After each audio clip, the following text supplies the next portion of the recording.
We don't know what's happened. And the problem is that since the Kremlin has such a long track record of spreading inaccuracies and falsehoods, when they say something happened, most people's instincts and most governments' instincts is to assume that it's a lie. And that is a challenge. I mean, if this was indeed an assassination attempt by Ukraine on Vladimir Putin, it would be a very serious thing. But at the moment, I don't think anybody believes that's the case, because the Russian authorities have been lying about so many other things, including Russia's intention to invade Ukraine. It's hard to see what the benefit for Ukraine would be of an assassination attempt on Putin. It's well known that behind him there are many other people, officials, leading personalities in the Russian leadership who are even more radical than he is, even more aggressive than he is. So even if Ukraine wanted to assassinate Putin, it would not be in Ukraine's interest to do so, because Russia would then get an even more belligerent leader, most likely.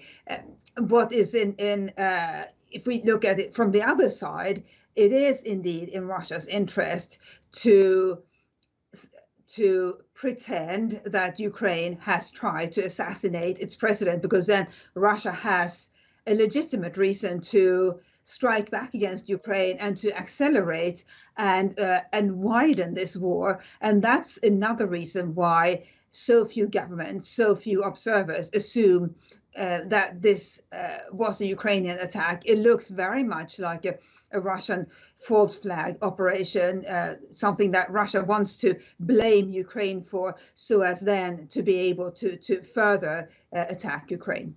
It's difficult to escalate a war that's already all-encompassing, but I think Russia would make the argument that now it's perfectly legitimate to go after President Zelensky and other Ukrainian officials. Now, President Zelensky is under heavy surveillance by the Russians already. He hasn't been able to live a free life since this war started, but now he is under even more risk than before. And it's also, I think, an attempt to make other countries even more concerned about this war, and to pressure Ukraine to somehow give in or concede territory, conditions, and settle for a peace that would not be in Ukraine's interest, simply because an even more belligerent Russia, an even more aggressive Russia, will frighten a lot of countries.